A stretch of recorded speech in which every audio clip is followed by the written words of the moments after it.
T-minus 3, 2, 1,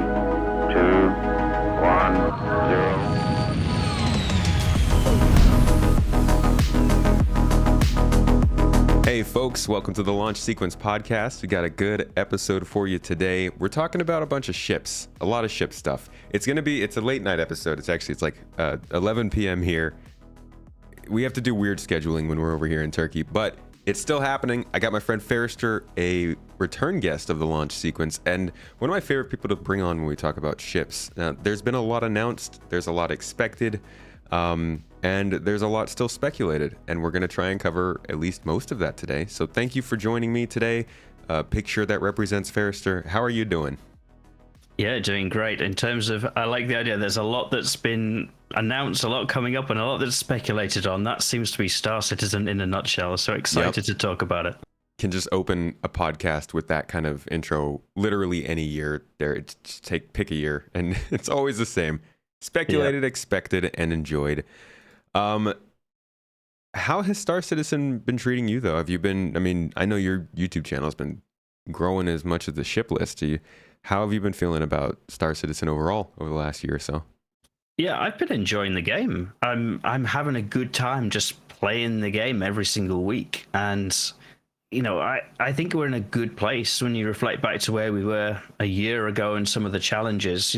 Star Citizen still has plenty of challenges, but I am able to log in every week and enjoy playing, and that's a good place to be. So I'd still like to see more stuff added, but I am enjoying the game right now.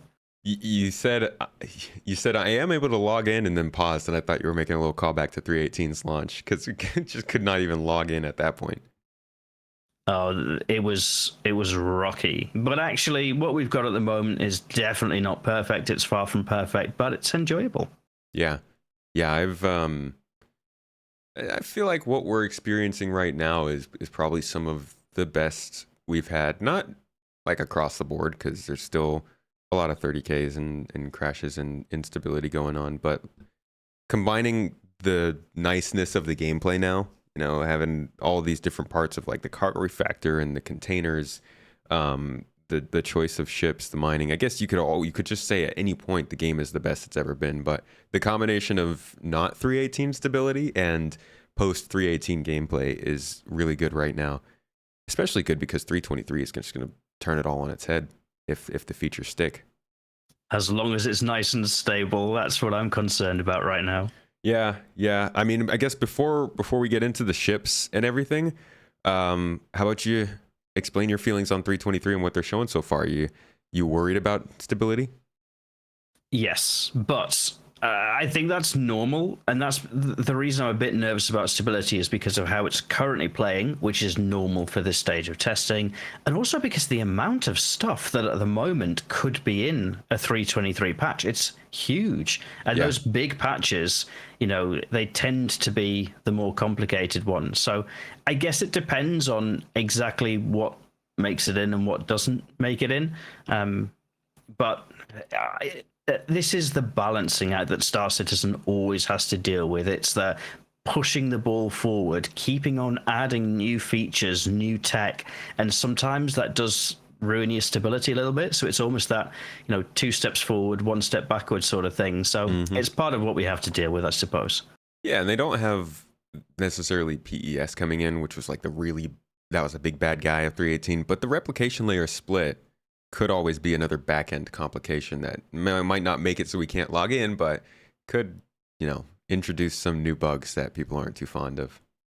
Totally. But I'm encouraged by the fact that there is a real robust amount of testing going on at the moment. This doesn't feel rushed. We haven't got a date set where we're going to say it has to be released at this date. And at the moment, there's all sorts of things being tested, and that is promising because it feels to me if there's a view that says we're not going to release this until it's ready, not another 318, then maybe that's all right. Yeah. Are you an Evocati? Nope. No? You've been following the news coming out of there, or mainly wait until it goes PTU? I don't know how much I should say. I keep up with people that have the access that they need to so that I'm suitably informed. Yeah, anybody can talk about Evocati now. That's kind of the nice part. Is like anything you see that's in Evocati is no longer NDA.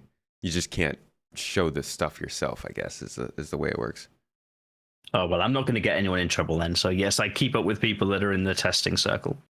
Yeah, I've been liking what I'm seeing. I'm glad that there is so much stuff that's in the testing in Evocati. Even more so, though, I love that we have Evocati stuff going on for the current patch, while we also have preview channel stuff going on for the following patch. I know that's something they specifically wanted to set up for like PES and server meshing and stuff, but I hope that continues. I hope they continue to do, hey, this is our current sort of like heavy testing cycle, Evocati, whatever it is, but we're also testing some stuff that's pretty far out there. Just to, I think it gives more confidence that they have a longer window of operations kind of in what they're doing. You know, people sometimes assume that they're only working on the next patch as opposed to the one that's 2 or 3 updates away. And I think this does a good job of communicating that long-term testing of stuff to people. Oh, definitely. And I think there's a greater realization that the quote unquote stable patch needs to be somewhat stable.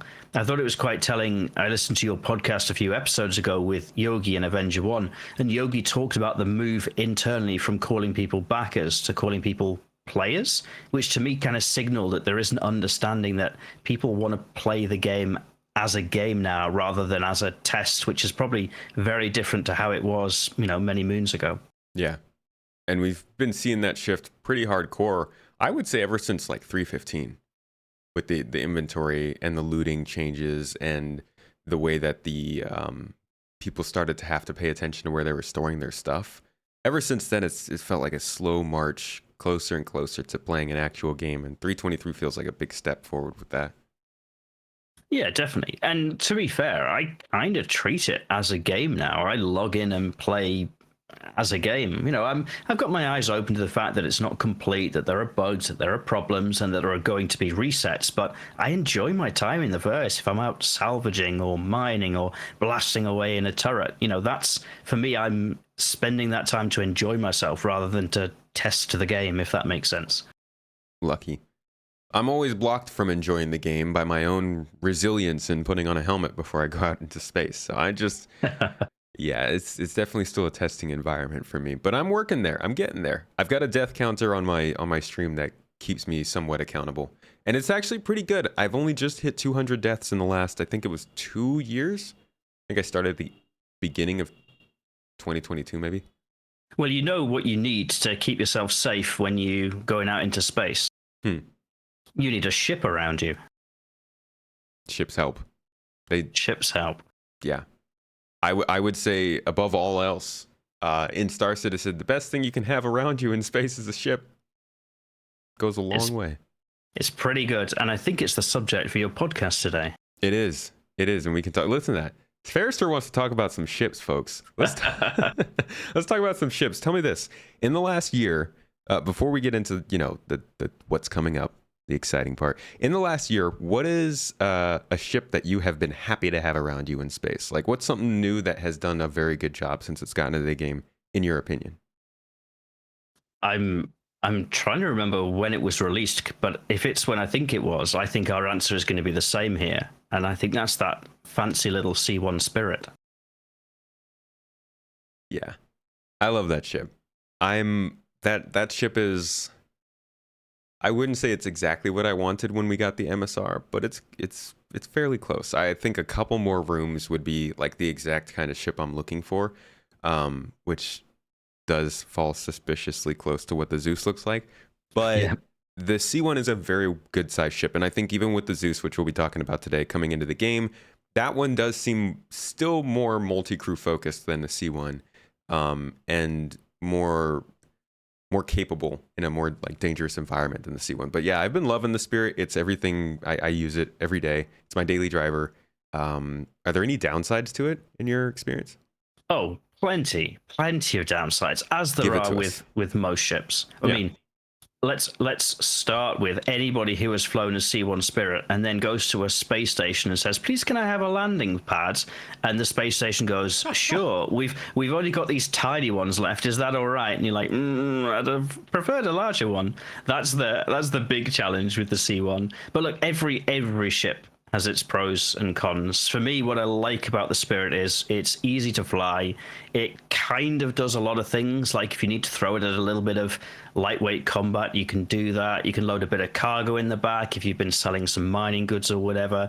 It's fast, and you've got good quantum fuel stores in it, and you've got room for a friend or vehicles or whatever. It's just a versatile ship. That's what I like about it. Yeah.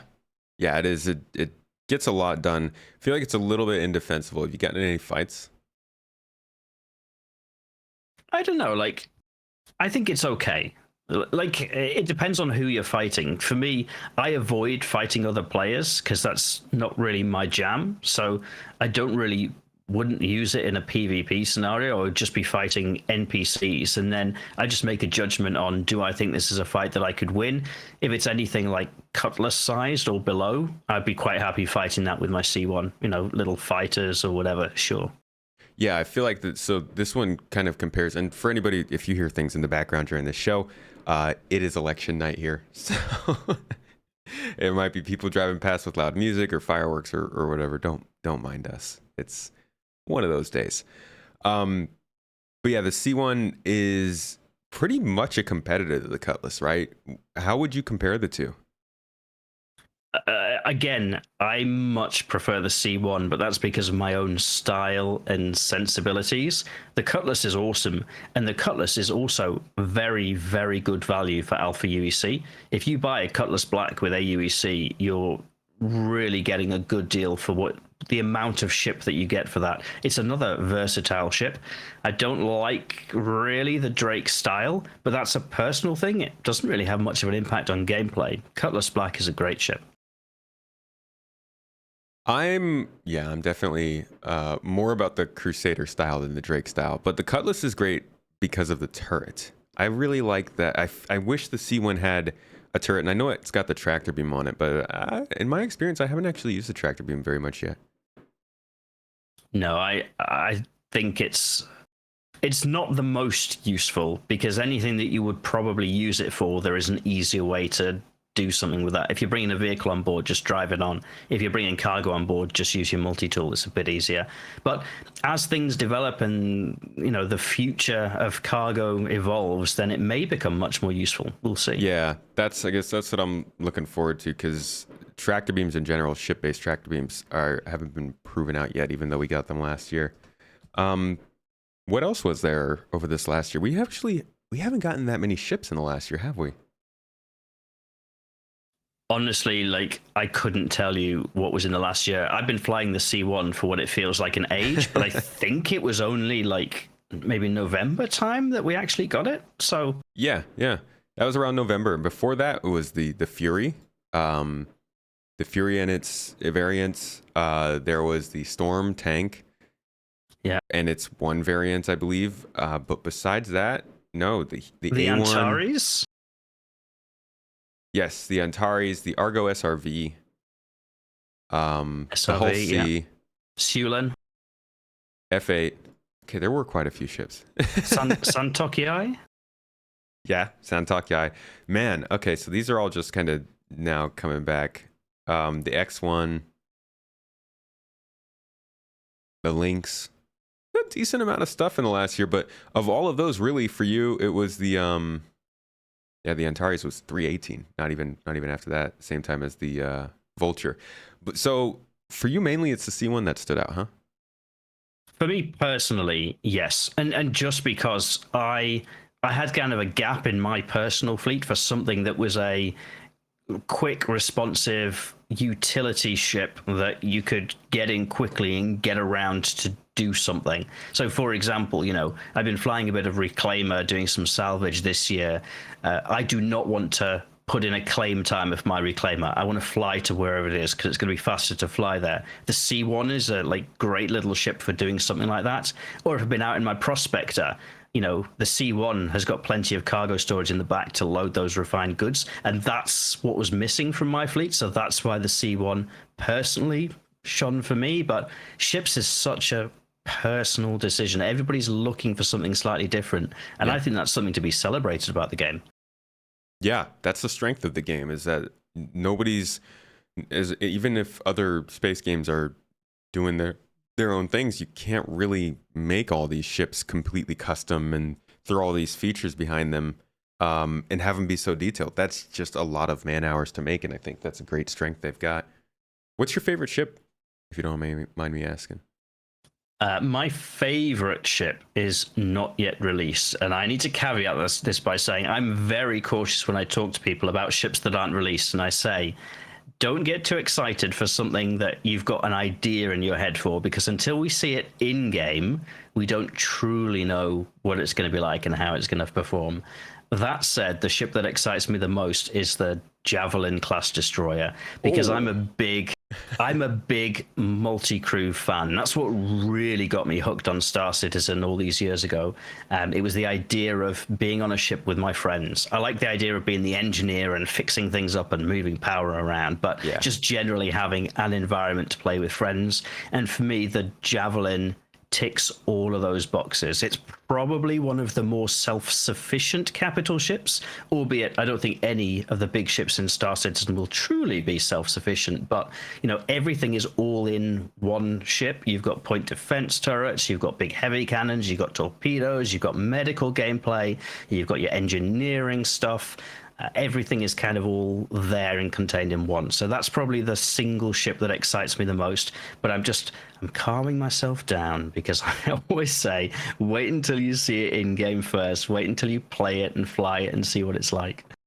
You get your referral Javelin yet? I think I'm like 50 referrals away, something like that. Nice, cool. Yeah, the Javelin, that's technically the biggest player ownable ship in the game, right? Because the Bengal is going to be just out in the verse. At least that's what we know of so far. Yes. Yeah. So, do you know what the crew size of that is? At least what they say it's supposed to be.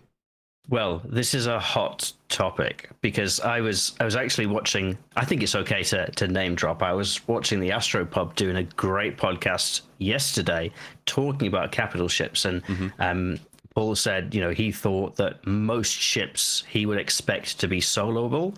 I kind of have a bit of an opposite hope for the Javelin, in that for me, these huge ships are like the end game raid content. So for me, way back when, you know, I used to play games like World of Warcraft, and one of the highlights of the week when you did stuff like that was once a week or twice a week, you get together with like 20, 30, 40 people, and you would all work together to achieve something. For me, that's kind of what I'm hoping the Javelin would be. I would set up a group and we would meet together every single week, and we would get maybe 20, 30 people on board the ship, all doing different things, but working together to man it. So I'm really hoping for a high crew count, because that's what I'm interested in. I'm interested in that team gameplay. But I appreciate there will be others out there who would much rather see these things as soloable. So who knows where we will end up. Yeah, that is a whole podcast episode, because there's a lot that whatever they decide to do in terms of that balance really defines this game, right? In terms of, for a lot of people, the whole play to progress idea, it determines, you know, for many people, even if they want to play the game, a lot of people bought in because they want to be able to control a big capital ship whenever they want. And some of the things that they proposed for this game kind of fly in the face of that. And a lot of that's coming up this next year, right? Like, we've got engineering already coming up. You think people are going to, by this time next year, be starting to make more decisions about playing the game based on like things like the Javelin? No, I honestly don't. I think those complicated questions will probably come quite late on, very close to release, because there are lots of questions about exactly how things will work that I don't think it will be right to answer now. So things like, what is the ultimate decision about multi-crew and operating these big ships? What is the ultimate decision about how insurance and reclaim timers and the economy and all of that stuff is going to work? Yeah. I think they need to be very carefully designed. It all needs to fit together. It all needs to be very carefully thought through. And to be fair, I think one of the strengths and frustrations of Star Citizen is this stuff all gets tested. So I don't think we're at a stage anymore where somebody sits in a room and says, this is exactly how it's going to work. I think that we're in a much more of a space where somebody sits in a room and says, we've got an idea, let's talk about it, and then let's throw it out there and test it. And I think we see that to some extent with the master modes, for example. You know, there was a concept there, but it's been thrown out to the players and said, what do you do with this? How do you make this work? How do you handle this? And that informs the game development. So I don't know. We'll wait and see. I will just say, when I bought my Javelin, it said on the store page, this is not a ship for a single person. We're expecting an orc to use it. And that's kind of what fueled that for me is, you know, the actual description of the ship said this is a multi-crew ship for orgs. It's not a, I think it's something like, it's not a one-way ticket to success or something like that. Yeah, that's probably a good call to expect that much. That thing's, there's so many guns on that, like, trying to run that as one person. Whoo! Gosh, imagine if you could just tell all the guns to point at one place. You just delete ships left and right. But for me, that takes the fun out of it a little bit. You know, you think about some of the great moments from some of the great sci-fi, you know, movies out there, like Star Wars, and they're on the Millennium Falcon, and they're getting in the turrets, and they're blasting away, and, you know, great shot, kid, and all of that. You know, you wouldn't get that if you were just flying the ship by yourself. You'd just be patting yourself on the back. So for me, yelling it at yourself.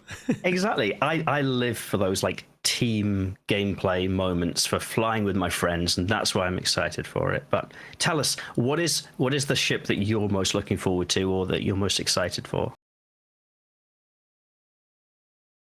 That's a hard one. I don't think the ship that I'm going to love the most, because one of my problems with Star Citizen has always been that I've not actually come across that ship that like really captures me. You know, we all have like ships from different fictions that we really like. I think my favorite ship from any fiction, man, I really like Serenity. But I also really like the Normandy from Mass Effect. And the closest that I've gotten to the Normandy in terms of feel and looks, I think, is the C1. But the closest I've gotten in terms of the actual one-to-one matchup of features feels like kind of like the Carrack. Maybe if you like militarized a Carrack. But I don't have a ship that like I'm really stuck on in Star Citizen just yet. I'm secretly passionate about the Vulcan. Yes. But it's not my favorite. Yeah. And to be fair, I think the Carrack doesn't unlock its true potential in Stanton. I think Stanton is just too small for the Carrack to show itself. Even without any changes to the ship, I think the Carrack is a really good, strong platform. I think it just needs a bigger field to run in, right? Yeah. Oh, absolutely. I mean, you're not even utilizing most of its parts at this point. We don't even use its cargo pods yet.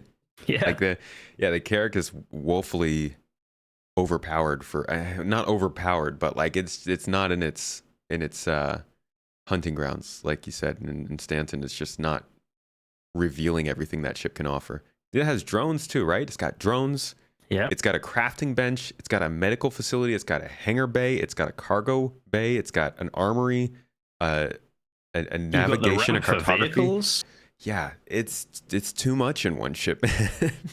I don't think it is, because I think there are a few ships at that size point that are kind of you're playing Star Citizen with 3 or 4 of your friends. There are a small group of you on a ship, and you're just going to go out and do stuff, right? You might be exploring the verse. You might want to take a ground rover down to a planet. You know, whatever it is you want to do. The Carrack is kind of one of those ships that is you can do whatever you want with it. You know, it's a bit of that everything ship for a small group of players. And I think when we've got a bigger sandbox to play in, ships like the Carrack, to some extent the Galaxy, those kind of ships are going to be very exciting for groups. Absolutely. Yeah, it's interesting to still kind of see how they're going to balance out the numbers that should be on those ships, because you say like a couple people, 3 to 4 people on a Carrack. I'm over here thinking 7 to 10. I'm sure some people are like, yeah, I want 20 people on here. Like, and it might be that you go by the number of beds on the ship, but it'll be interesting to see. Everybody will use them differently. And watching all the different applications of the game to how people use these ships, and then seeing how the life support is balanced when they have a certain number of people on the ship, or what they do when they have a ship that is a snub fighter that they use to do their exploration instead of the Carrack down on the planet surface. Like, seeing the way people use these ships over the next couple of years as things come online is going to be some of the best parts of Star Citizen. I just had hybrid v audio on the last one, and he does a lot of watching people land, and even the comments on the podcast are like, yeah, whenever I'm landing, I'm thinking hybrids they're watching, and I'm just thinking there are going to be other channels like that just watch people go about their day in this game, and that's going to be super interesting. For sure. Like, I do it now sometimes for my YouTube channel. From time to time, I go out and visit places in the verse, and I will just, take some footage of different places you can go out and visit. And one of my favorite things is when you're just recording like a really long panoramic shot, and then a player just flies in and they're just doing their thing, like they're going into land, or they're, attacking an NPC or whatever. And I really like that. It makes the universe feel alive when things like that happen. So I think the more that we have, the more that we're kind of encouraged to meet up with other players and do stuff together, I think is great. Agreed with you there. All right, let's talk about, we already kind of started talking about the Javelin, so I guess let's start from there. I want to talk about the ships that we think we might be seeing this year over the next 8 to 12 months. Some more expected, some still kind of shrouded in mystery. But the Javelin is packaged up with the Idris as something that they said is going to be coming out. Actually, I think they said the Idris comes out with Squadron, and then the Javelin a little bit after that, right? Yeah, they said the Javelin will be a few months later. And I suspect one of the complications there is when the original Javelin sale went out, it was badged up not just as a capital ship, which is kind of what the Idris was, right? Combat platform, hangar bay, but it's fairly standard capital ship. With the Javelin, they said modularity. So there are supposedly modular rooms on the ship.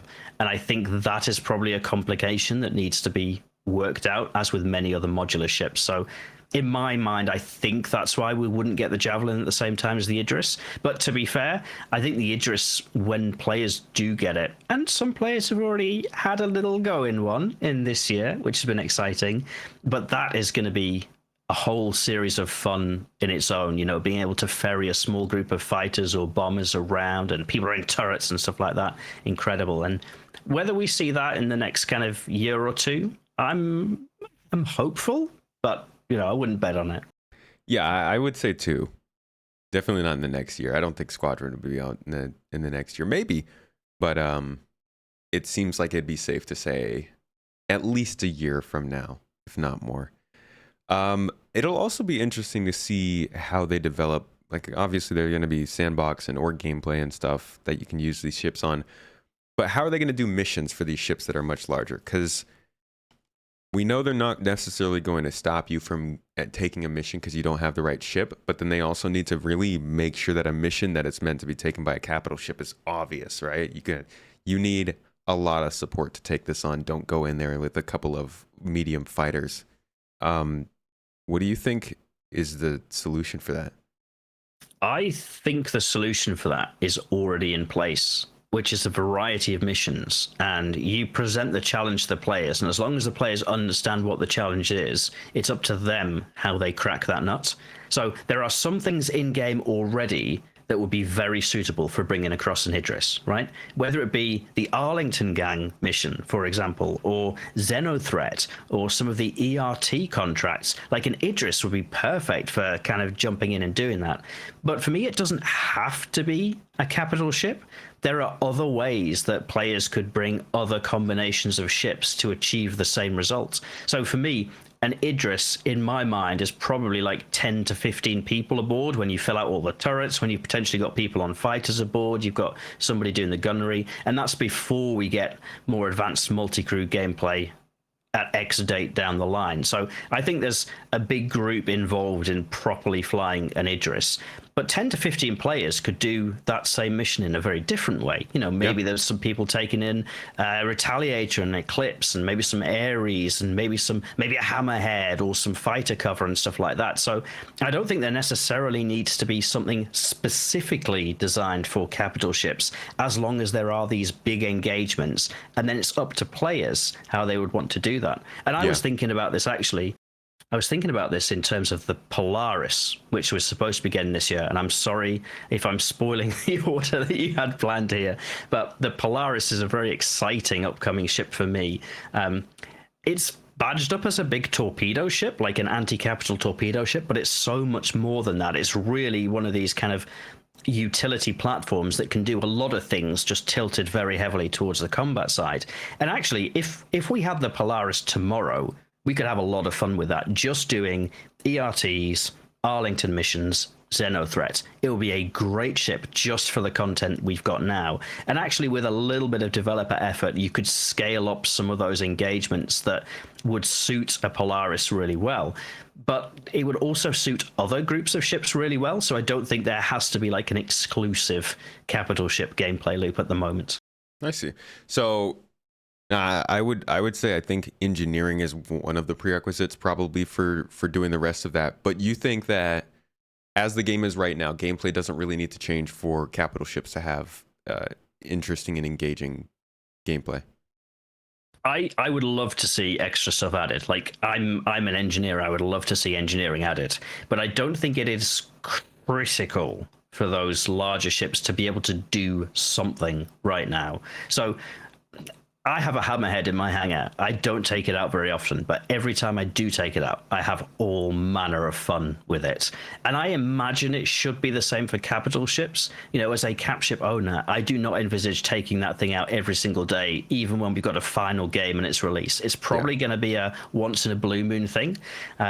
And if I make the same assumption on behalf of the other capital ships like the Idris or the Polaris, you only need enough content that if you're doing it once or twice a week with a big group of people, it could be fun. Yeah, I agree with you there wholeheartedly on the idea that you're not taking a ship out very often.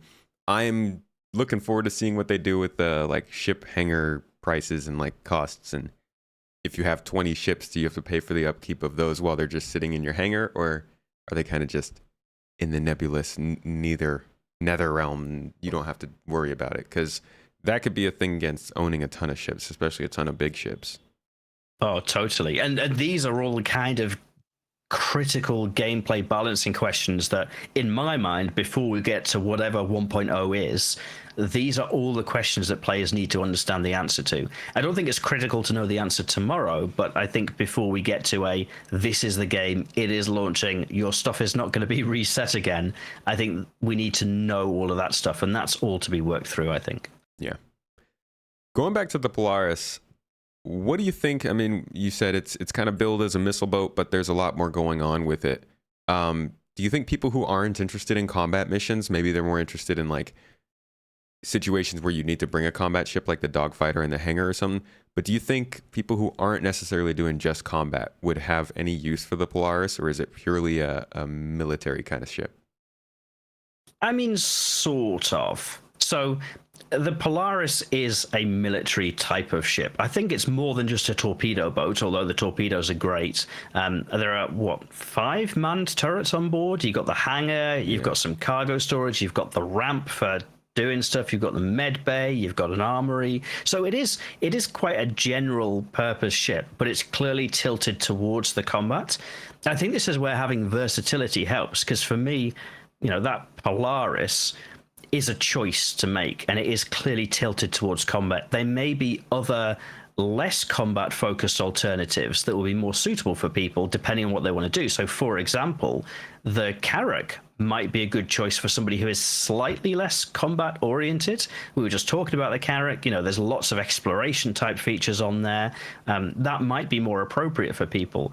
Likewise, it might be that actually if you just want to carry a ship in the back and do other stuff, you might entertain a Galaxy, or maybe even the, dare I say, Odyssey. There are lots of ships out there, and for me, they've got slight trade-offs or slight preferences from one area to the other, and that's to let people really personalize for the ship they like the look of, or the ship that has the function that they want.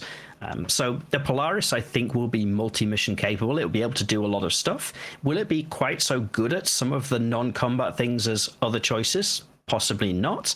But, when you get to these larger ships, they are to some extent versatile and can do a few different things, I think. I wonder about the possibility of flying around with a Polaris with a Terrapin in the hangar and using it as like a deep space, heavily armed deep space explorer. But it doesn't have like the scanning suite of a Carrack. So like you said, that might be the better opportunity there. It's one thing I've always loved about these ships, though, is the idea that to some extent they're customizable and you could take them a little bit out of their role. I hope they stick with that. They've mentioned things like how the places where you're putting tractor beams on your ships are actually utility mounts. They're not just for tractor beams, leading us to the idea that the Terrapin, instead of having, no, that's not a good example. Like instead of having a tractor beam on some ship, it might be a mining laser or something like that. I love that idea of taking a ship out of its made for segment, but the Polaris really does feel like this is for people who want to blow things up. I think it leans that way, but like you say, you could throw a Terrapin on there and have a slight, different flavor of Polaris. Maybe, I don't know, going out into Pyro and you're specifically trying to hunt people down, so you choose something that can help you with that. Yeah.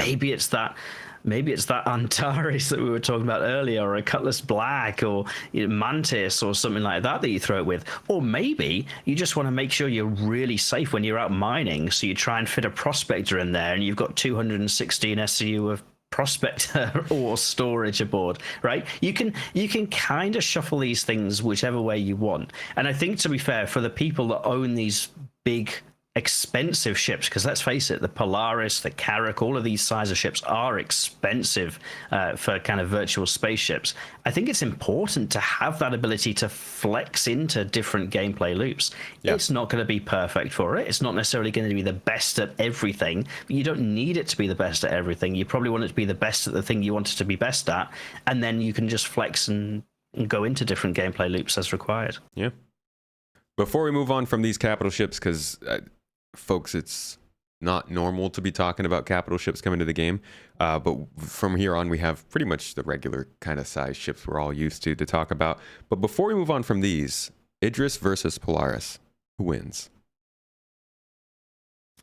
Both. So I've got a view on this.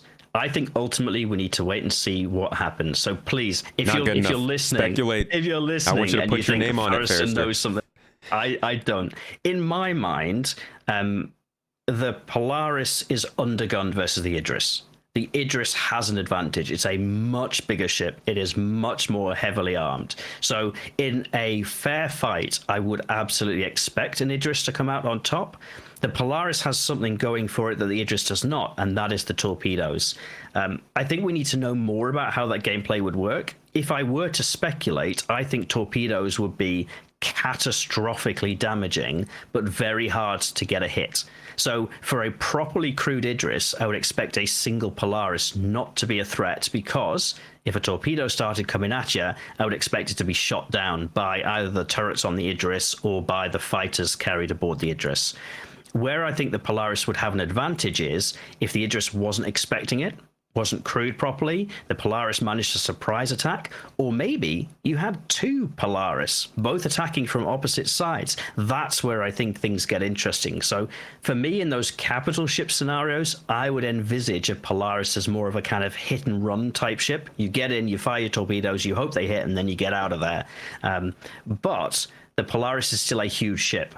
So a Polaris versus Idris engagement might go one way, but say, for example, it's a Polaris against a Hammerhead. Actually, you might want to stick around and fight that, because you might think, do you know what, I could do some decent damage to a Hammerhead. So I think when you start getting to these big ships, part of the skill will be about reading what's going on in the battlefield around you and making a good decision. Do you stay and fight, or do you kind of hit and run? And I think that's part of the interesting thing about these gameplays. And I think that will be true for Polaris, for an Idris, for a Kraken, for a Javelin. You get in, you appraise the situation, you decide, is this something I should stay and fight, or do I want to disengage and get out of here? Yeah, but Farrister, CIG showed me a Polaris killing an Idris with no worries at CitizenCon last year. Why would they do that? Why would they show me the Polaris killing an Idris, man? By any chance were they trying to sell you a Polaris? No way. Nonsense. I'm sure it was completely how the battle would go in real time all the time. I think it's feasible, right? You look at your naval history, and there are examples in naval history of a lowly little cheap submarine taking out an aircraft carrier. Yeah, but I think you're right though, that like this is something you need this in like a battle group or as exactly. your knife in the back. It's not necessarily you're going out with a Polaris and taking down bounties. I mean, I guess you could, but it does seem like it's part of a repertoire of ships as opposed to a lone wolf. There's a phenomenon at the moment with the size 9 torpedoes on the Eclipse or the Retaliator. They are very easy to dodge, these big size 9 torpedoes, right? Drop some chaff, drop some flares, evade, and the chances are they won't hit you. But a certain subset of players will target really heavy moving ships like a reclaimer or something like that are just flying in a straight line. And then they can fire these torpedoes in such a way that they don't lock onto your ship. They just dumbfire them. And so you don't get the whole like lock warning, missile alert and stuff like that. Mm-hmm. And quite often they will score a hit with these torpedoes and get a kill. And it's very sneaky, and somebody who knows what they're doing and has got proper kind of defenses and surroundings and is making evasive actions, it's not going to be a threat to them at all. But actually, for somebody who isn't prepared for that threat, it is a real danger. And for me, that's kind of what the Polaris and Idris is. The Idris is so much bigger. It's got an air wing aboard. You've got point defense turrets aboard. Like, a torpedo that's coming in for you shouldn't be a threat, unless the Polaris gets the beat on you without you realizing it, in which case it is a huge threat. And that's just my opinion, right? Who knows how this stuff is going to turn out? Yeah. So interior, last we know of, and it is, as we're recording this, I am 30 minutes away from April Fools, so I promise I won't drop any April Fools in here. I might get you. But we are 30 minutes away from being in April. So we'll get another monthly report in the next couple weeks. But the last one told us that the Polaris is at Lot 0 gray box complete on the interior.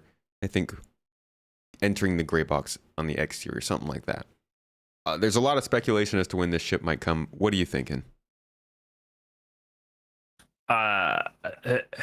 Who knows? I think that there was a pretty clear commitment from CIG at CitizenCon last year that they will deliver the Polaris in 2024. Whether that happens, we'll just have to wait and see. But I'm hopeful that given that commitment, I would hope to see the Polaris this year.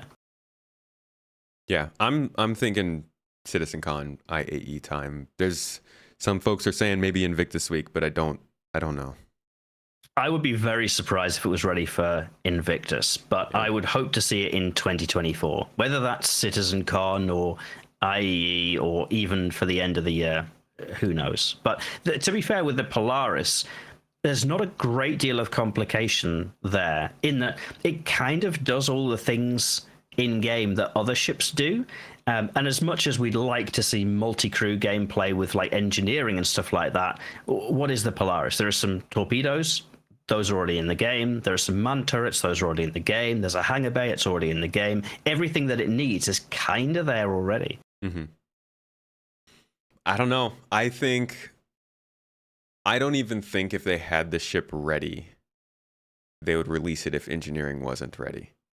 Just because they've always been so strong on this idea that, like, yeah, it's got to be the capital ship gameplay. It's just not there in time. And the timing is just so close.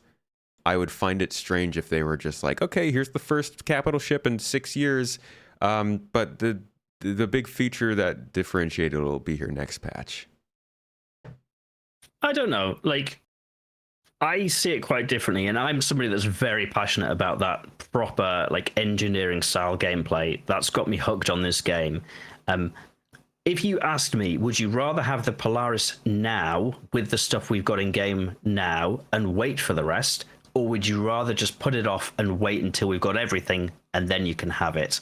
Actually, I'd probably rather have it now and play it as much as we can. You know, I can get behind that because I'm not even going to use it. I just want to walk around the Polaris. So I agree with you. Oh, totally. Yeah. Like I would love if anybody with any authority listens to your podcast, I would love it if the Idris M that they ran for the events this year, I would love if they would just let us walk around it, whether that's for current owners or whether it's something at, you know, like the Fleet Week or something like that. I would just love to walk around the place. I've really enjoyed the limited tours that they've offered of the Javelin when that's been available. It's so much fun to go aboard and just have a look around and see what's where and get a feel for the size of these things. And if the assets are ready enough to do that, I don't think that is a loss to players. I don't think that is spoiling anything for players. If anything, it gets me excited. I remember CitizenCon, maybe, was it 9 years ago, where they did the tour of the Idris, the Morrow tour, and that was awesome. And it wasn't awesome because it was spoiling anything, and it wasn't awesome because they were showing off some fancy gameplay. It was just awesome, just getting a feel for what these ships are like. So I think if the assets are ready, I think getting them into players' hands in whatever capacity makes the most sense at the time is a positive. Fair. All right, let's talk about another RSI darling, one that has been kind of on and off the menu for a lot of people for a while. The RSI Apollo is a small, medium-sized medical ship, sort of the upgrade from the Cutlass Red, and it's, in my opinion, it's beautiful. I would love if I could turn that thing into an exploration ship. What do you think of the Apollo? Do you think it's coming this year? And do you think that the medical gameplay is going to get an update when it does come? Yes, I think we may well see the Apollo this year. I also agree with you. The looks of it are fantastic. I really like the Mantis, and the Apollo kind of feels like it's almost on that kind of vibe. And if you're listening and you've not yet been inside a Mantis in Star Citizen, go up and go inside one, because it is so weird. It doesn't really feel like an RSI ship at all. It seems like something futuristic or out of Star Trek or something like that. It's very cool. And for me, the Apollo is kind of following in that vein, which is awesome. I don't know that we will see hugely updated medical gameplay with it. I would love to. I would love to see that. I think a lot of these kind of progressive iterations on gameplay loops are probably going to be 2025.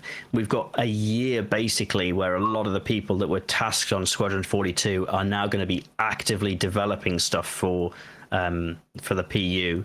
And I feel like these sort of things are exactly the sort of gameplay things that those Squadron guys will be bringing across. But my gut feel is I don't know that we would see that this year. We are already, at this point, a quarter of the way through the year. We've got a fair idea as to what's coming in the next couple of patches based on what's being tested at the moment. And there is a lot of stuff coming, don't get me wrong. But I feel like we probably would have heard quite a big deal about medical gameplay if that was the case. But I don't think that's critical for delivering the Apollo. We already have some medical ships in game. We got the Cutlass Red. We've got medical bays on some of the larger ships. You've got the little what's it called? The little Anvil C8. You got the C8 recovery.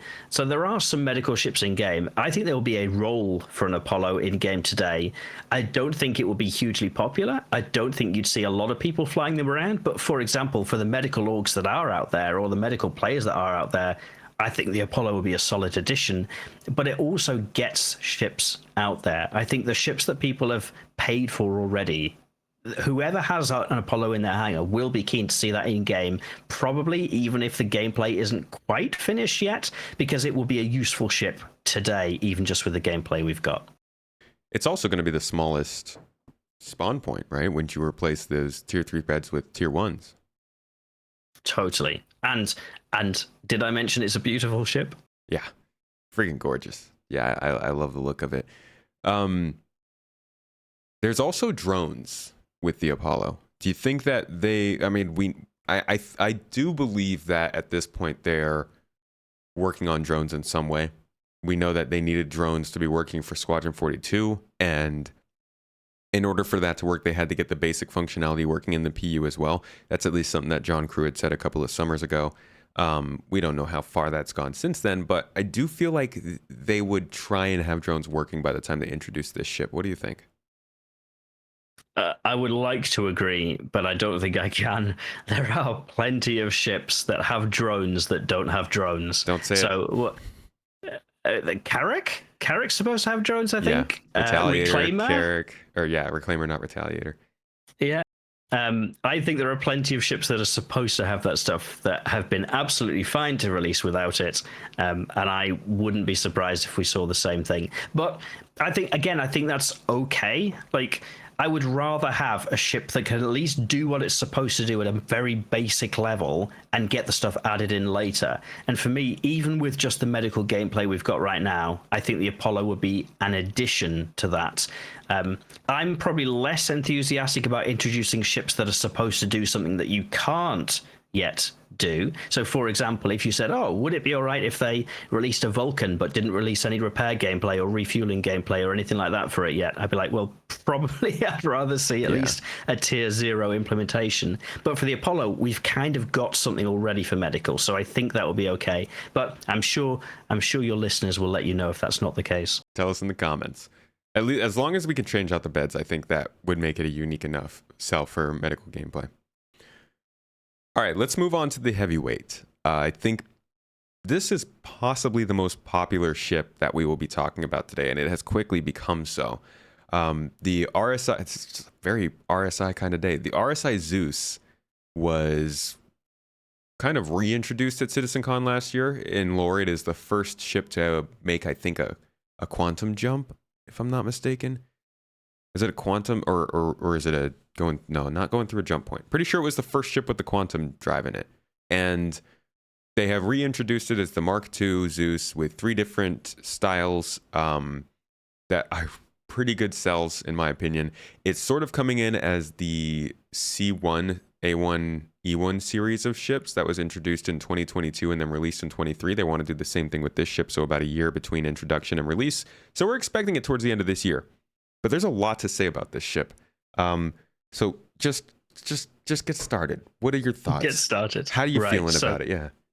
So I will start by just jumping on to something you said, and you said it feels like RSI Day today because these are all RSI ships we're talking about. I think that's a good thing, and it's intentional, which is they're doing the ships that are similar to move at pace and get things in players' hands. So I think that's a promising thing that we are getting a lot of RSI ships because it shows actually there's an impetus to get stuff done. So I like that. In terms of the Zeus, there are 3 different variants, right? There's the kind of essentials. I kind of do lots of random stuff. There's the Mark, which is combat leaning, but also with that EMP. And then there's the Clipper, which is the cargo variant. I think the ship that people will be excited for probably depends on where they lean. I don't want to be too controversial. I don't think the ES model, the Ascensions model, is really going to give people that much. I think most of the things the Essentials model does is already kind of achieved by other ships in game, so it's purely going to be a cosmetic decision. They like the look of the Zeus, which... What ships are already handling that role?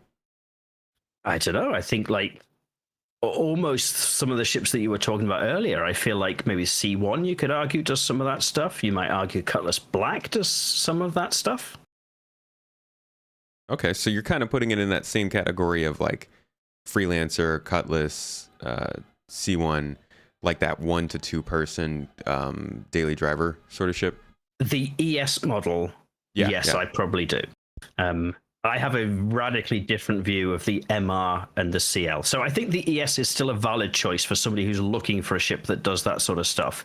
I think the MR and the CL are much bigger in terms of the gameplay that they deliver. So the Mark version, the MR, the combat variant, kind of has a leaning towards you deliver some firepower, but you've also got that EMP aboard. I think you might argue it's similar to a Cutlass Black, but realistically, it blows the Cutlass Black out of the water, I think, in terms of what you get in a single platform. So I think the Mark is quite exciting for somebody who is interested in that kind of maybe more PvP leaning, but perhaps more kind of bounty hunter leaning or stopping people from evading. I don't think there is anything that will stack up to that, at least when it's first launched. I might be wrong. It seems like a great ship for bounty hunting. The way that bounty hunting is shaping up, where you have to actively restrain someone without killing them and possibly chase them into a location, it does feel like for more serious bounties where you're doing stuff like that, you're gonna want to have another player in a ship, possibly overhead, you know, kind of. I'm always thinking of the scene from Episode 2 Star Wars Attack of the Clones where they're hunting down the shapeshifter, and like you have I think it was like Anakin drops out of the ship and he's like on the ground, and then Obi-Wan is kind of flying overhead. And I think of that when I think of bounty hunting in this game. And then the Mark seems great because you could drop someone off and then be overhead looking for reinforcements and stuff. And you have another person who's there with support. And bounty hunting seems like a multi-person career compared to what we're doing now. Yeah, totally. And to be fair, I think the Cutlass Black still has a role, right? The Cutlass Black is if you want to do something as cheaply and efficiently as possible. The Zeus MR is like you want to do it really effectively. You want to be proper. Exactly. So I would expect, for example, a Cutlass Black, when it is available for UEC, to be a Cutlass Blue to be significantly cheaper than a Zeus MR. Because like that's kind of the Drake Cutlass vibe, is you don't necessarily spend on all this fancy stuff that you get with your fancy Zeus, but you know what? I can make it work. Yeah, whereas like the Zeus toilets. MR, the Zeus MR is much more like, hey, we're ultra modern, we're getting the job done, we're going to do it properly. There's going to be no kind of systems failures or anything like that. So I think the MR is really cool and will deliver something we don't have. And likewise, I think the Zeus CL, the Clipper variant, has a significant amount of cargo potentially on it, which I think by far outmatches what you'd see on the C1 Spirit. I think this is more of like an MSR type of ship. And I think actually the MSR owners in many cases will be seriously looking at what the Zeus Clipper might deliver as an alternative. The MSR is really cool. It's like a proper ship's ship, right? You've got everything on there. You've got your cargo hold. You can store your vehicles. You've got your turret gunners, so you can relive your Luke and Han moment. And you've got your chessboard, right? So you can let the Wookiee win. I think the MSR is iconic. But the Clipper, I think, will be a real competitor because it's going to offer a similar cargo storage, and I suspect might be a bit more user-friendly. Yeah, and you're also losing the data running aspect of the MSR, which is probably not the aspect that interests most people, at least right now. And a lot of people probably picked up the MSR because it's in a good size for the ship. It offers a lot of these sort of utilities like you're mentioning, and you can put a vehicle in it. But like if something like the Zeus CL comes out and it offers all of that without the attached mass of not only that scanning array, but also the tunnels underneath, it definitely seems like a better sell. Do you know off the top of your head how that cargo compares to the MSR or even the base constellation? Oh, I think somebody in your comments can keep me right. I think the MSR is 114, and I think the CL is 128. So I think it'll be slightly higher. Okay, yeah.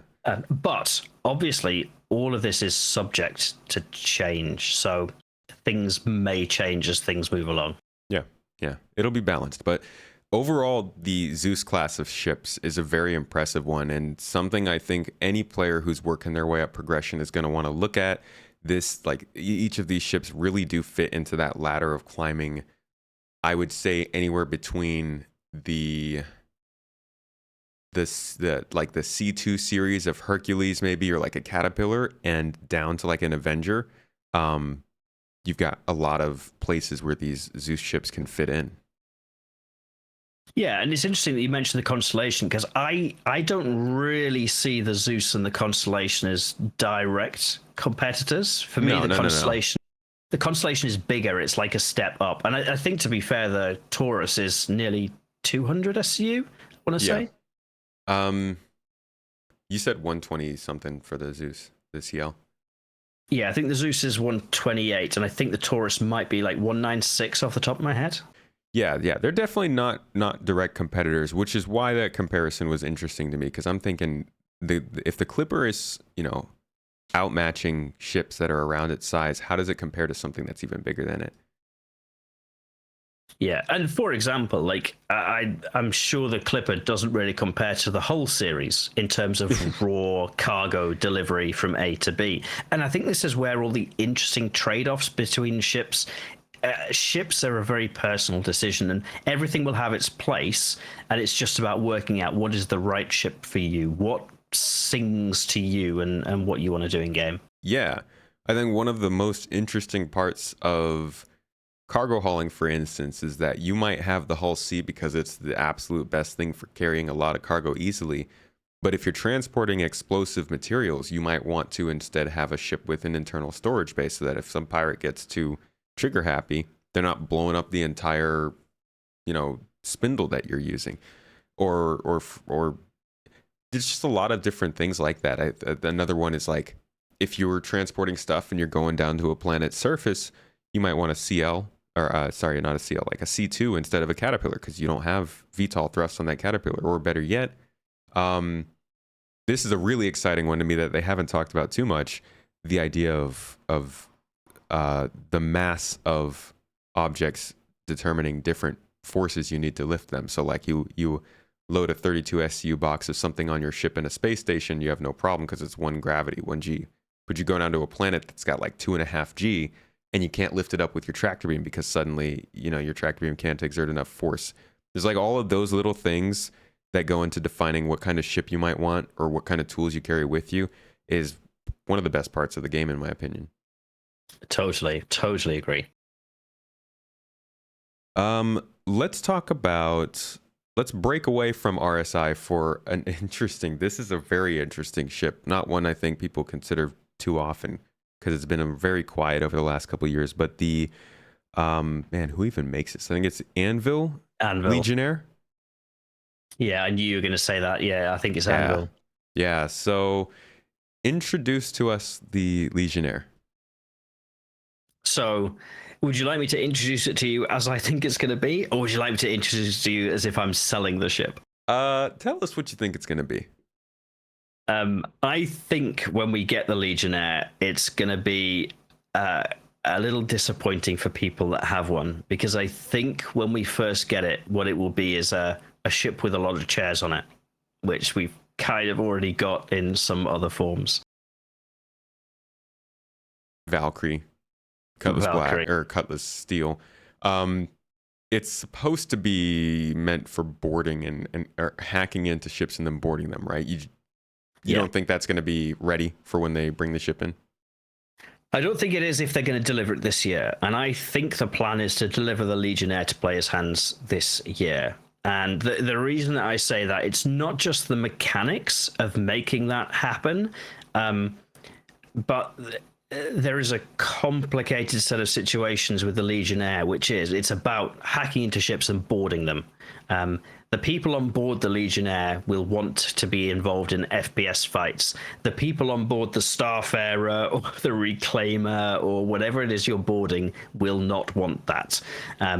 And you often see quite a lot of unease at different levels of the community when those gameplay loops of like the hardcore PvP players and the hardcore miners or salvagers or haulers or whatever it is, when you throw them both together, people don't respond well.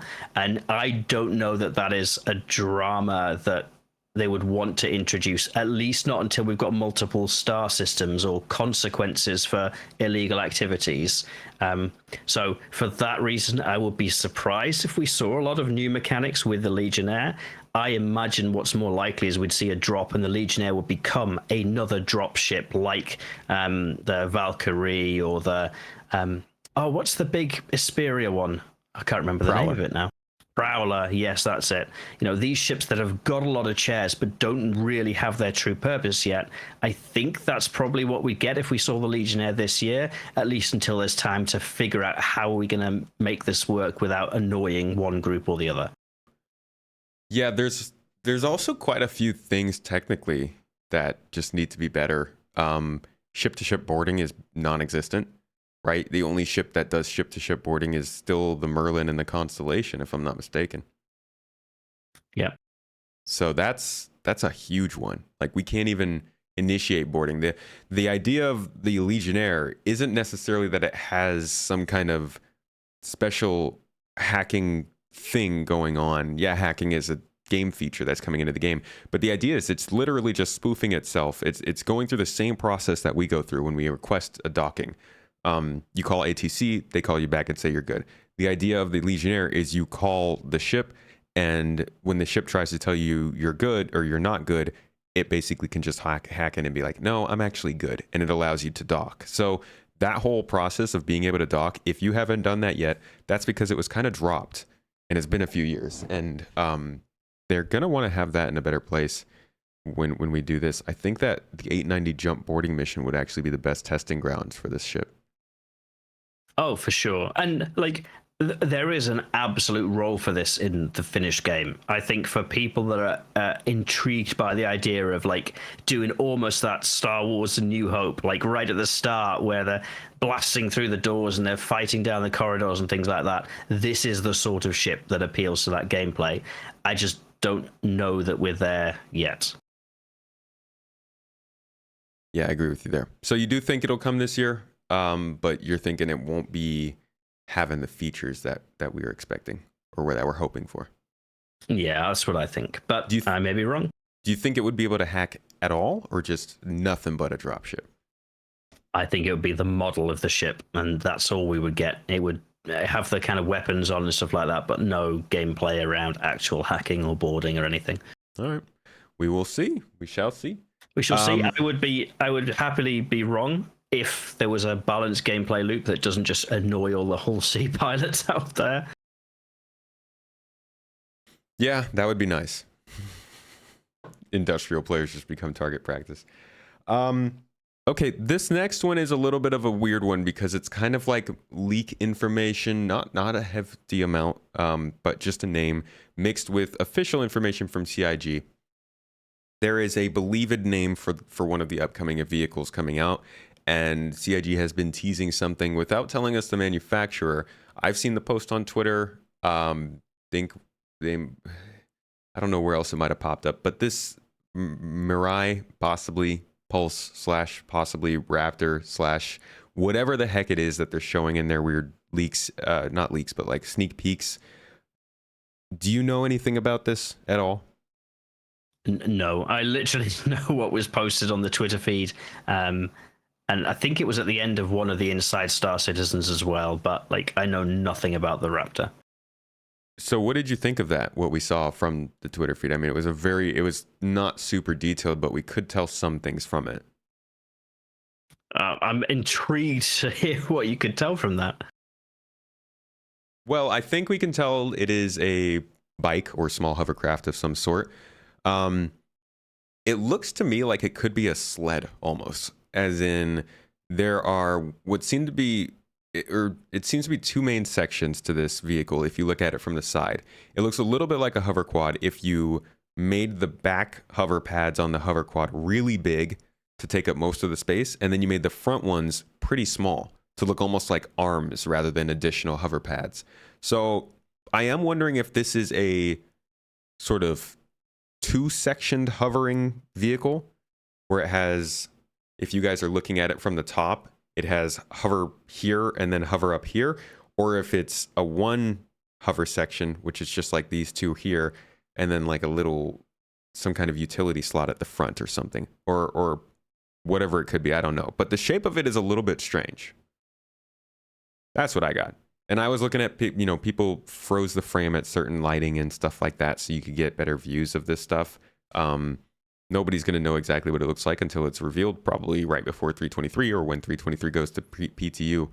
But it looks like it could be a hover vehicle that is not necessarily meant for speed, which is something that has been almost universally true of our hover vehicles so far.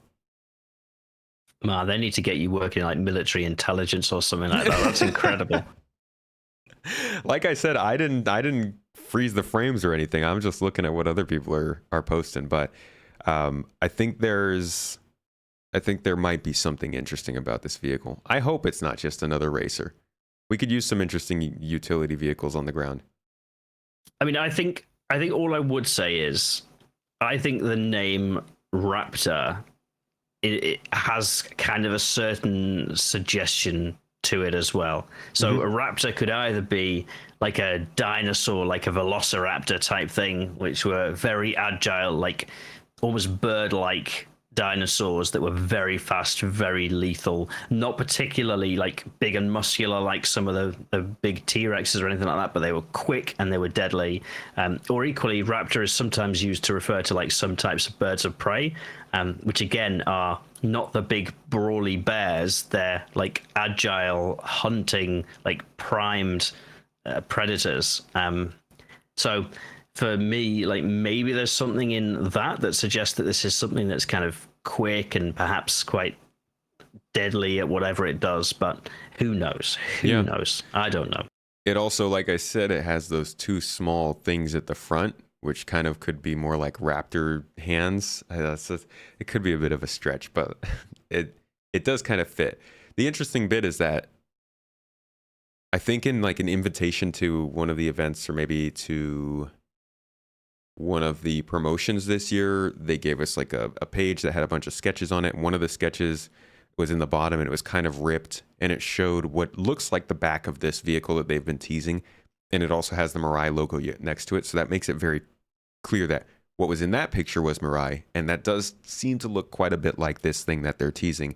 But the name itself does, to me, feel more Drake. What do you think of the manufacturer for this? Oh, I don't know. Like, I feel like Mirai could fit. Like, when you look at the manufacturer of Mirai and you look at the Fury, it was like redefining. It was sleek, it was powerful, it was punchy. I think Drake has a slightly different naming scheme, so I'd be surprised but maybe it could fit. I don't know. They just pick a lot of animals, like the kraken, vulture, caterpillar. I feel like they're the ones that are most consistent with animal names. But yeah, styling wise and like the impact of the name, it sounds a little bit more exotic, if you will. Yeah. We'll have to see how that goes. I'm very sure we're going to be seeing a lot more of that in the next couple of weeks here. In fact, many of you might be watching this already knowing what it is and calling us an idiot. Leave it down in the comments if you did. Okay. Let's touch really quickly on a ground vehicle that I think we are pretty certain is coming. This was also shown in that trailer at the end of last year. A new Ursa. Possibly a little ambulance, maybe some more medical gameplay. We're seeing the possibility of an Ursa Medical unit coming out. What do you think of that? I think that's a cool idea. So the ground vehicles that we have at the moment are, I think, very niche. The main purpose, I think, for these ground vehicles is what you might call flying in under the radar. So you take them in places where you wouldn't necessarily fly a ship overhead, and there'd be a little bit more safety and security by being literally on the ground. And actually, I think medical is a real opportunity there, because if you are doing that sort of thing, you're probably going to be leaning towards engaging in some quite close quarters combat, or perhaps some FPS combat. And actually, that's a nice little niche for something like a medical rover. So I think it's a great idea, as long as the price is fairly cheap, if it's going to be a ground vehicle. I hope that we have a lot of excuses and reasons to be in ground vehicles. When I look at the way that we land at bunkers right now, it almost feels like the game should be funneling us into the idea that we are actually supposed to be landing further from the bunkers and driving in. But it does feel like with more specialized ground traffic or ground vehicles like this, that would be more reasonable for regular gameplay. Do you think that we're ever going to get to that point where players are legitimately using ground vehicles in places where they could be flying, but because of the game's design, we just fall naturally more into it? Or do you think these ground vehicles might always be a little bit of a odd one out because of that? I think we will get there. So when we were talking earlier in this conversation, we talked about having lots of different ways to crack the nut. So I think it was in the context of you could take a big capital ship, or you might take like a big fleet of ships. I would like to see something similar for ground missions, where you've got a suite of defenses for these bunkers, right, that are phased. There's some surface to air defenses, there might be some ground defenses, they're kind of all spread out in different areas. Might be like a shielded area and things like that. And then for players, the challenge is almost how do you want to crack that? So maybe you go in from the top, but you're going to have to deal with all of those SAM turrets, and that's going to be really difficult. But if you plan it properly and fly it properly, it might be feasible. Equally, if your aim is just to get in there as quickly and securely as possible, it might be a lot easier to just land outside and then launch a ground assault without having to deal with those surface threats. Or maybe you've got some very clever plans for an A1 or an A2 bomber or whatever. I would like to see that kind of, there are lots of ways you can do this. There are trade-offs to each, and therefore ground vehicles are a valid choice for you. It takes a lot of the complexity out of having to plan a detailed air operation against surface-to-air missile defenses, but it's not the only way. So if that's what you want to do, you could still do it that way. That's how I would like to see it go. I mean, you'll probably be better placed than I am to talk about this, but when I've listened to some of the developers talking about things, they have talked about how easy it is for them to dial up or dial down the defenses around these places, and they kind of do that to make the gameplay relevant and not irritating for players. I think there are a lot of ways they can do it. They've shown us things like ravines that you'd be able to drive in. We know weather is a possibility. And like you're saying, defenses. It really, in my mind, depends on how they communicate those things to us. Nobody wants to fly into an area and then get downed by a storm and then realize, oh, I should probably take a ground vehicle next time. You kind of like, are our ships going to be able to tell us, hey, the route you're on is dangerous, you're going to want to land further away? Like, how does the game kind of nudge you into playing the game in this way, but also communicate to you that that is actually a way the game should be played? It's like that's the case with a lot of stuff in Star Citizen. They're trying to do things kind of differently with certain stuff. They're trying to be like, yeah, if you use your ship thrusters too much, it's going to degrade your ship and you're not going to be able to fly correctly. Well, how are you going to communicate that to us well? Because that seems to be the thing that I always come back to when we talk about these sort of systems. I love the idea of forcing players to be on the ground. But doing it in a believable and intuitive kind of way is really important. Yeah, and there are lots of avenues for that. Like you say, maybe it's as simple as it's really bad weather, so it's dangerous to fly, whereas if you're on the ground, it's safe. Or maybe you're approaching somewhere where they've been attacked, and therefore they've implemented a no-fly zone. So if you're going to go in, you have to land far away and then drive in past the security checkpoint or whatever. Like, there are lots of ways you could do it. I think for me, I'd much rather see these problems leveled as a player choice with pros and cons to solving it in different ways, depending on how people want to solve it. Yeah, 100%. The choices, we love that. Thank you for the choice. Keep them coming. And also the consequences. I like to pay for my decisions. Absolutely. All right. Retaliator. This is going gold standard, and in my opinion, based on what they've said, we can quote them from, I think, 2 Invictuses ago. They said that the Retaliator was the ship that they were going to move forward with modules. So the idea was when they're ready for modules to work, whenever they got the tech finished, which was something that happened with the Hull C, that tech would allow them to do modularity, and the first ship they wanted to do it with was Retaliator. Now we know the Retaliator is going through gold standard. Do you think we're getting modularity this year? So No, you have to say yes or no. I'm writing it down too. And I'm going to put it on the internet that Farrister confirmed. Yeah.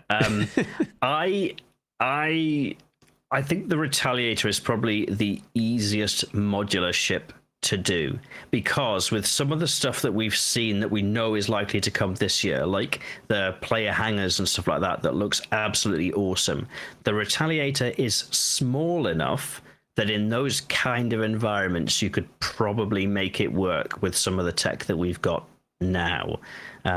So do I think we could see that in the next year or two? Quite probably. But I don't think that in itself solves the modularity problem, because when you start scaling up ships to things the size of a Galaxy or bigger, an Endeavour or a Javelin, those solutions that you could implement for a Retaliator, I don't think would work the same for those even larger ships. So I think they could do it. I think you could deliver something for a Retaliator that would give you a level of modularity. You could incorporate it quite well into the player hangars that we should get this year, but I don't think it solves modularity. Does that make sense? Yeah, yeah, it does. And, you know, I think you could be onto something there. Not necessarily bespoke, but like in the same way they introduced docking, it only works with like 2 ships that have docking, because they made it for those 2 ships. I could see that being like, yeah, we've got modularity working with the Retaliator. We've got modularity working with the Argo cargo, because that's another one they had on that list. But that doesn't mean the Galaxy is coming right now, kind of thing. Yeah. And do you have any interest in the Retaliator? I honestly don't care for it much. I think it's a fairly ugly ship. The one thing that I always do find myself talking about when I see it is how much bigger it is than it looks. But It is. yeah, what do you think? I don't think it is an ugly ship. I quite like the looks of the Retaliator. My problem with the Retaliator is it's from another time. And what I mean by that is, when you look at some of the really old ships, there's clearly a concept behind it, but I don't think it's properly balanced to the crew requirements. So for me, the idea behind the Retaliator was a huge bomber, massive torpedoes, and just like the biggest World War II bombers, there are loads and loads of turrets bristling around the ship to shoot down people that are coming after you.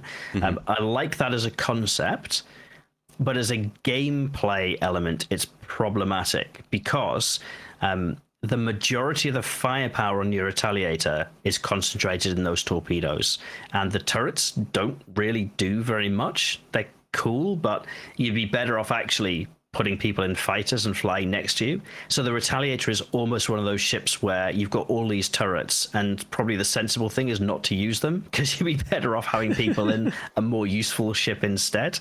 And that for me is the issue I have with the Retaliator. I would hope in any such rework, this will be one of those things where they sit down and say, actually, what's the realistic crew requirement for the ship? Because I think if you were to man everything on the ship, at the moment, it's something like 6 or 7, which is the same as a hammerhead. And you'd rather have those people in a hammerhead flying next to a Retaliator with just one person pressing the torpedo button. So I think in any rework, some sort of sensible compromise around the crew requirements, whether that means upgunning the turrets so there are fewer of them but they're really powerful, or whether you have some sort of automation involved, I don't know. But I really like the Retaliator. I actually quite like the look of it as well. The modularity is based around kind of changing out that torpedo bay. Do you think with the other modules like the cargo or the crew based modules, like this ship might be more useful then? No. Not in its current form. So I would like to see like those things added.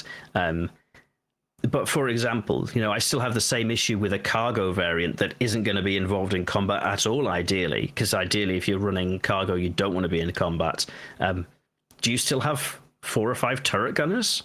Like, is that really a sensible thing to do? Maybe a blockade runner kind of setup? But again, are there better choices for that, maybe? I don't know. There might be, yeah. But I just do wonder how that, you know, what the Venn diagram is that picks up that those modules. Like, how much can you lean into that dangerous cargo running role of a ship? What other kind of what's the competition there? The MSR? Yeah. Other Well, things like the MSR? The critical thing for me is that the rework needs to properly rebalance the tally, because I think there are use cases for that. So, for example, if you've got a cargo module on what is essentially a stealth bomber, you could be running under the radar and like taking things in and out of a place. Yeah. For a single person or a couple of people, like that's probably a good niche for a 2-person ship. But for a 5 or 6-person ship, nah, I don't see it. And that's what I'd like to see from the rework, is a proper like sit down, think about how are we going to do this, how are we going to make this work. I think the other interesting thing is modularity for me doesn't necessarily have to be your ship is going to be the best choice for something. So let's say you've got your cargo hold on a Retaliator. It doesn't have to be the best stealth cargo hauler. The value of modularity is in the fact that you can do lots of things with a single ship by changing the module. So I would be comfortable seeing a bit of a trade-off for that. So maybe it's not going to be the best stealth cargo hauler. There might be a better choice, but the advantage is you already own a Retaliator. Therefore, it is way cheaper just to buy the cargo module for that than buying a whole other ship. And that is useful in itself. That's the good part of it. Yeah. We'll have to see how they handle that. I imagine that kind of stuff will be done at wherever we have to go in order to get large components changed out on ships too. Interested in seeing how they handle all of that, getting services at certain space stations and stuff, and where they're restricting you to doing that kind of thing. Yeah, I think it'll be interesting to see how they do that for the Retaliator, but I don't know that I will necessarily see that as a blueprint for everything. I might be convinced otherwise. We'll wait and see. We've got more details, I suppose. Yeah. All right. So to wrap things up for this conversation, we're going to talk about unannounced ships. There's quite a few things being worked on from the monthly report, so I will pull those up. But we do have 2 more ships from that kind of slideshow presentation they did at the end of the Talking Ship panel at that was Talking Ship YouTube at CitizenCon, where we got to see the things that they wanted in the next 12 months. There were 2 ships there that we haven't covered today. One of them was what looks like a fat Mirai Fury, really. The other one, though, is a kind of interestingly sized multi-crew ship that looks sort of, I think looks kind of Anvil, has some RSI characteristics to it, has a drop-down cargo bay. Ultimately, from the silhouette, I don't think anybody was able to match it to an existing ship we know about. So something completely new. Do you have anything to say on that? I'm being very careful not to be drawn into speculating about ships based almost on their silhouettes. It's okay. That's where we are. It's the end of the podcast. You're allowed. I'm very interested for every new ship we get in our hands, as long as it's a flight-ready ship that can do at a very basic level what it's supposed to do. I think the most exciting things for us in game right now are ships that straddle, they're kind of soloable or small multi-crewable. I think until we get better multi-crew mechanics, I'm probably less worried about the things that really rely heavily on that, but the things that kind of lean between the two are very exciting. So if it does come in at around that size point where it's potentially soloable, but also potentially small crewable, it could be a good one. Yeah, it definitely looks like a 2 to 3 person size ship to me, which I agree. It's like bread and butter. I mean, I've always said the MSR was around the perfect size ship for this game, and I still think that anywhere from 30 to like 50 meters is just a super good point to be at, because like you said, you can solo it, you can bring a couple friends on it. And how often are you going to play this game without planning something out and have more than like 3 people with you? That seems like just ideal. Anywhere from like 3 to 5 folks together seems like it's going to be a very, very common way for this game to be played. And the more ships we see in that size range, the better for that kind of thing. Definitely. And I actually think a lot of people will play solo a lot of the time. And I think that's fine, even in a multi-crew, multiplayer game. Yeah. But I think those ships that let you do both solo gameplay and a small group, if you're kind of hanging out with 1 or 2 friends in the same ship, that becomes something that you could conceivably fly like every time you're online. Yeah, I like that. I'm that's for me, that's the C1 right now, but I'm definitely looking for a multi-crew version of that. See, I don't really see that with the C1. I kind of see the C1 as a solo ship. I don't really know what a second person would do. I certainly don't know what a third person would do. Maybe not, but there are 2 beds, so I'm guessing they at least want to encourage people for that, and that might be just so you can have somebody ferry around with you.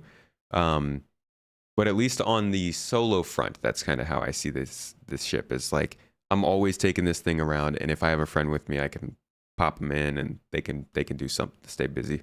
Maybe they could just keep replacing my fuses because I abuse my ships. Yeah, maybe. And to be fair, like I do think in the long run there is more of an opportunity for co-pilot duties. I remember a few patches ago when it worked properly, a friend and I would take out cargo haulers and we'd fly 2 people, and the person who didn't own the ship would stay in the co-pilot seats, and they would do like the requesting the ATC. They'd go and buy and sell the cargo, and it was much quicker because as soon as they were on or off the ship, like the pilot could then make a move. So I can see a role for like a couple of people doing that sort of stuff, but the game isn't really designed around that at the moment. I think we need to see a little bit more functionality. Yeah, not right now, but you know, when you have all these different utilities and stuff you have to keep up with, having a logistics person would be nice. You land at a new sort of bay, you have somebody who's getting off the ship, getting everything refueled, getting it all repaired, talking to whoever it needs to talk to, going to the kiosk and do that stuff while you can maybe handle the more important things that you want to do in the city. I don't know who that is out there that wants to be the sort of secondary person doing the dirty work, but it could be something to do if you're riding shotgun. I would do that. Like, I'd be quite happy to do that. Like, sorting the ship out while you were off selling the cargo. We'll do that one day. Yeah, could handle that every once in a while. From the monthly reports, there are also a couple other things going on. 2 announced vehicles passed their Lot 0 gate reviews, with only minor issue to resolve between them. These could be the Raptor that we were talking about, and whatever other variant it has. But then there's also another section that says polish is completed on another new ship, and yet another progress through White Box, Gray Box, and Lot 0 being the highest level of art. And a final lighting pass will be soon done before damage and LOD work. So there are a couple other ships unannounced that are going through work. They could be these ones that we just talked about at the end. I'm guessing you're not one to speculate on just words in a monthly report, though. All I would say is, from past experience, we are coming up in May with the Fleet Week, and I would probably anticipate 2 ships for Fleet Week, probably one that we know about and one that we don't. That seems to be the MO. Yeah, I concur there. And Invictus Week is a big freaking week for them, folks. So in May, look out for exciting announcements, probably a free fly event if you haven't gotten to try the game and you're looking into it. That's going to be, free fly events can be rough because there's so many people playing. But if you want to experience the game, especially now, this will be a 323 free fly. You're going to get to see the systems that are coming in that'll actually define how Star Citizen plays going forward. So if there was any free fly to jump in, I would say it's this one. And yeah, like Farrister said, ships will be on sale. They'll probably introduce something new, and we'll have some events going on in-game. So that should be a good time. But that wraps everything up for us, Farrister. Thank you so much for chilling with me on this show late into the night. I appreciate you. If you could let everybody know where they might find your content before you get going, that would be great. Yeah, sure. I enjoyed the conversation. So I'm on youtube.com/Farrister. I do a variety of things, but I think you called me the ship guy and the documentary guy, so I'll take that as a win. Yeah, the documentary guy. He's got the voice for it. You just go and watch his videos and you'll hear it. It's like what's that guy's name? The one that everybody always points to documentaries. English dude. Attenborough. Yeah. Like the Attenborough of ships. If that dude was like stalking spaceships out in the savannah, I feel like he'd go by the name Farrister. But yeah, check it out. If you want a good channel that's focused on ships, there's a reason that every time we talk about ships, I bring Farrister on here. And I appreciate you, man. Thank you for your opinions, for your feedback on some of this stuff, and your ability to avoid speculation like myself, keeping me grounded. Any last thoughts you wanted to say before heading out? No, it's been a pleasure as always. Thank you for inviting me on. Of course. Awesome. Appreciate you. Folks, just want to let you know that this will actually be the last episode of Launch Sequence Podcast for the foreseeable future. Just due to some things, I probably won't be publishing this podcast anymore for at least a couple of months. So that is actually not true. April Fools. Sorry, guys. This show has run past 12 a.m. so I can make an April Fool's joke. But no, seriously, the podcast is still going. We'll be back next week. Don't worry. With the same good conversation. Please, if you enjoy this podcast, share it with your friends. People like hearing Star Citizen stuff. We like to put out Star Citizen stuff. It works out. But also you can subscribe on YouTube or catch this podcast on audio platforms where it has no ads. It is supported by our supporters who are here supporting live. Thank you guys so much for jumping in. And yeah. If you like anything else, we'll be live throughout the week. Videos coming to you from the channel. And people like Farrister coming on to come talk some more stuff. Thanks again for joining me, man. Thank you. Appreciate you. And thank you everybody for listening. I will see you all next week.